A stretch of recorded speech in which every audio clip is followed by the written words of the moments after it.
start again. It's a rich thing.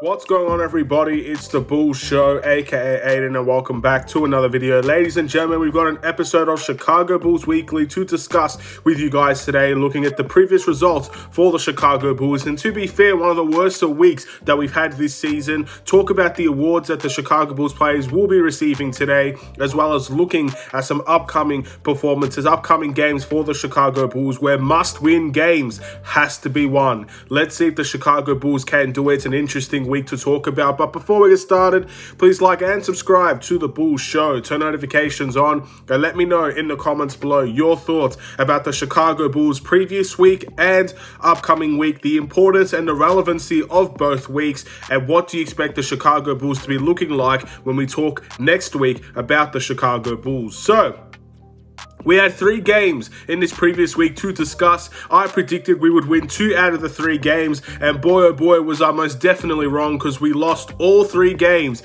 this week, and it's very unfortunate. One of those games with Atlanta, you'd expect to win the Atlanta Hawks game, considering Miami and the Bucks are extremely tough challenges to face, and those games are not guaranteed. And clearly we saw that the Chicago Bulls, even when we're versing teams that are still trying to get it together defensively, if we don't play the same defense that we know we can, we will lose to any team in the NBA, and we will lose to the Atlanta Hawks as well. So 3 very upsetting losses, 3 losses that extends our losing streak in total to 4 in a row. And I guess the question is, when is the next win going to come? You'd hope this upcoming week will give us a lot of wins throughout the whole course of that March stretch. This is the most important week in my opinion, because we've got some winnable games there for the Chicago Bulls, but we have to deliver on the court. Very, very important for the Bulls to do that. So the first game was against the Miami Heat, where it was a disastrous performance and we lost 112 to 99. Again, everybody was really quiet and cold in this game. It was a game where you didn't really want to watch if you were the Chicago Bulls. Dominated in every single facet of the game.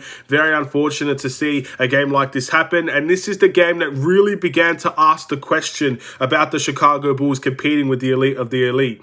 We saw against Memphis, in the end, we came back against Memphis, but that was a pretty bad loss. But no one was really talking about it until the Miami Heat game, because we've seen that the Chicago Bulls have failed to compete at times with some of the best. And that was obviously a big indication. And we still have a long way to go to prove to the rest of the league that we can still be that team that can compete. Obviously, players coming back will help a lot in that asset, and we need more players to come back. It's as simple as that. But with the Miami Heat game, it was a very unfortunate game. It was a very bad game to watch and a very bad game for the Bulls. And it's just not acceptable. Something that we should not see ever again, really, and I guess only time will tell if we do. Then we faced the Atlanta Hawks. This was the game where, if you asked about 90% of the Bulls fans which game out of this week you'd expect to win, Atlanta would be the one, considering we did win 3 in a row against them. Obviously, we lost the 4th one. We lost this game 130 to 124. Trae Young got on an absolute tear in the second half of that game, and the buckets just started to get going in, and the basket started to get wider and wider for him. So yeah, it was one of those games where a player got hot and they simply just decided to carry the load. Trae Young decided to carry the load to get the victory for the Atlanta Hawks. And the Chicago Bulls, once again, defensive woes reigned through in this game as well. And it's an ongoing theme. If you notice a lot about the games that we lose, the main thing that we're questioning is how our defense is actually going within these games. There's not many games where we see both teams under 90 or both teams around the 100 mark, and we're playing good defense, and it's a scrappy game where I guess 1 or 2 possessions will take the game for us. They're all high scoring. They're all bucket for bucket, most of them. And our defense is always the weakness throughout the wins and the losses. And this was a big part of that as well. If we can't play defense, we will not outshoot teams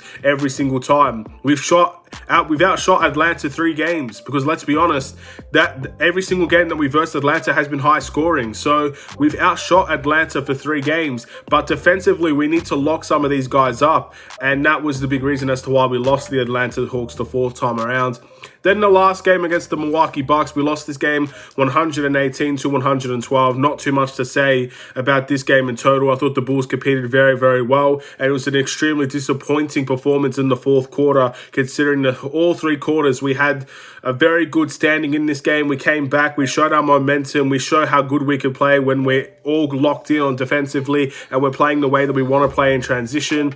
But obviously, 7-point lead in the fourth quarter, gone to waste very early in the fourth quarter, and the Milwaukee Bucks closed the game out much better than the Chicago Bulls. But this was definitely the best game of the week, in my opinion. The way that the Chicago Bulls competed, the way we locked in defensively. We did a lot of good things in this game, but the most important thing is that we walked away with the loss. So that is something that will be very upsetting for many of you guys as the losing streak extends. So, with that being said, let's look at the awards for the Chicago Bulls. We usually give 3 awards out for the Chicago Bulls players: the must improve of the week, the worst player of the week that needs to improve, the sixth man of the week, and the player of the week. And we'll have a very tough time deciding some of these things because it's in a situation where we've lost so many games. Many people probably don't even care about the awards this week, but just to do due diligence to these awards, to give the respects for some of these players that have done well, and some of them that even hasn't done well, they're probably going to get awards for this week as well, because I don't think many guys has done tremendously strong for the Chicago Bulls. Looking at the must improve, I actually think I'm going to surprise a lot of people with who I'm going to give it to today, because at the end of the day, he's a new player. I guess that gives it away for many of you guys.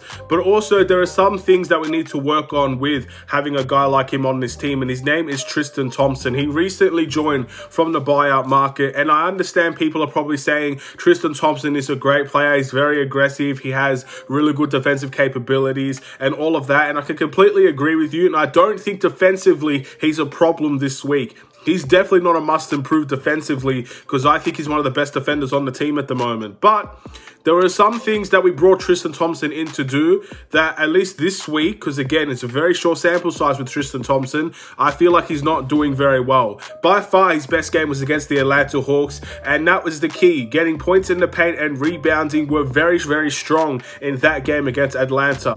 But the points in the paint were not strong in other games for this week. The Miami Heat, I think he didn't have many points or any points whatsoever, and very little rebounds. And same with the Milwaukee Bucks. He had 5 fouls, didn't get on the court enough because of his inconsistency, and obviously the referees didn't help with that as well. 5 fouls, sitting a bunch of time out, and it's just a tough situation for Tristan Thompson. I can completely understand it, but we do need to see a little bit better out of him, and we need to see the Bulls learn how to play with him. These are adjusting periods. I guess the pain of having a new guy coming in that's going to be getting game time as much as Tristan Thompson is. We need to learn how to play with an extra player. That causes a lot of issues, but it also could be a benefit towards the end of the season, which is what we're getting to now, ladies and gentlemen. So finding Tristan Thompson in the paint is a necessity because of his aggressiveness, and he is someone that players don't want to physically attack in the paint because he is a very strong type of guy.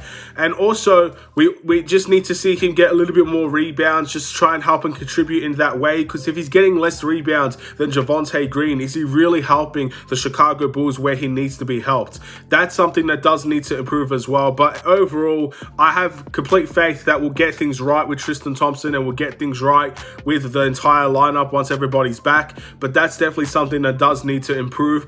I know it's harsh giving it to a new player, but this is the harsh reality of what we're going through at the moment. 4-game win streak, 4-game losing streak. It's a very fine line between winning and losing sometimes, but Tristan Thompson has struggled this week, and I feel like it's only deserving that he gets it, because we know that there is improvements to be had with him and for the Bulls playing with him. That's the kind of direction I'm going down with that one. My sixth man of the week, again, it's a really tough one. There's 2 players I have in mind for this. Tristan Thompson started a game against the Milwaukee Bucks, so he's not going to be in contention for this. It's either Derrick Jones Jr. for me, actually 3 guys, Derrick Jones Jr., Troy Brown Jr., and Kobe White. I actually thought Troy Brown Jr. had a massive week this week, and despite us losing all those games, I definitely don't blame him for any of the losses. I thought his 3-point shooting this week has been very impressive, and the fact that he's able to get some steals, some good assists, really, really positive things from Troy Brown Jr. Derrick Jones Jr., obviously, the highlight reel of the week, let's be honest, with the posterizer on Giannis. He did some big things in some of these games, some good athletic rebounds. In the game against Memphis, I know it wasn't this week, but last week, he had a good comeback. He was part of the team that came back against the Memphis Grizzlies, that lineup. I'm going to give it to Coby White because outside of the Milwaukee Bucks game, because that Milwaukee Bucks game was so poor from Coby White, but he had a really nice game against Miami, and he had an okay game against Miami, and he had a nice game against the Atlanta Hawks. And there's not much else in competition with the way that he's able to score the ball. And we rely a lot on him as being one of our best bench players. So in instances, it worked out this week for Coby White. He contributed well against Miami. It was okay against Miami. Atlanta, he was the Coby White we come to expect from him, 15 points and stuff of that nature. That's what we want to see from Coby White. And then let's just forget about the Bucks game. That was awful. 4 points, no shots really whatsoever in the game to contribute. And yeah, that was a really sucky performance from Coby White. But let's be honest, out of the consistency of the week, those are the three guys that I would consider, and I'm personally going to give it to Coby White or Derrick Jones Jr. I think you could put him in that category and it'd be fine. My player of the week is going to be Zach LaVine. I really thought Zach LaVine had a really good week this week. And the reality is, this is something that I'm very happy to see. Again, it's late on in the season. He's come back from a knee injury. He's not going to be 100% fit for the rest of the season. So we need to see the best out of Zach LaVine, depending on what he's able to do. And I thought Zach LaVine delivered well in some of these games. The Milwaukee Bucks game, I thought he was great offensively and defensively. The Atlanta Hawks game, I thought he was very good offensively, not great defensively. With Miami, obviously, everybody struggled that game, but Zach LaVine, in my opinion, was our best player in that game. So, all things considered, Zach LaVine is my player of the week, and I don't really consider it to be very much close at all. Maybe DeMar, because of his good game against Atlanta, but other than that, I think this is Zach LaVine's week and he deserves to get that praise. But we continue to see improvements. That's the thing I want to see with Zach LaVine, getting his feet underneath him now, getting some games under his legs, knowing what it's going to be like, the physicality of the NBA now, and how to adjust with that injury that he has. Important things for him to be playing in this stretch, and I need to see more improvements out of Zach LaVine in the future, and maybe we could see the best out of him compared to last season, the season before that. We haven't seen a lot of that Zach LaVine recently. Let's see if that can continue in the future.